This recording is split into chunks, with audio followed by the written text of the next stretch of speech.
Charles Joseph coward एक ऐसे British सैनिक हैं जिन्होंने जर्मन सैनिकों के नाक में दम कर दिया था। 1940 में उन्हें जर्मन सैनिकों ने कैद कर लिया और कैंप भेज दिया। चार्ल्स का कैंप ऑस्विट्ज बिर्केनौ कैंप से मात्र 5 मील की दूरी पर था, जिसे डेथ कैंप भी कहते हैं, जहां से किसी कैदी का बाहर जिंदा निकलना नामुमकिन था। वहां से चार्ल्स ने कई जूइश और यूथ के कैदियों को बाहर निकलवाया था।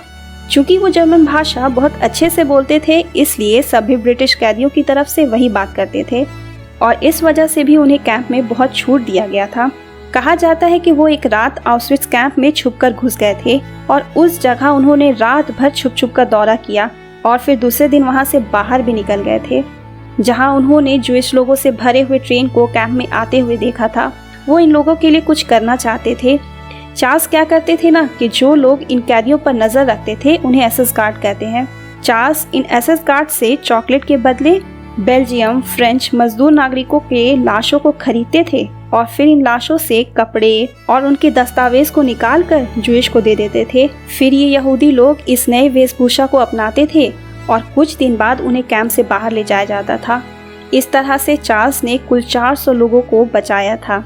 जर्मनी में जो कुछ भी चल रहा था वो उसे कोडेड भाषा में लिखकर रेड क्रॉस को भेजते थे। चार्ल्स पर एक मूवी भी बन चुकी है।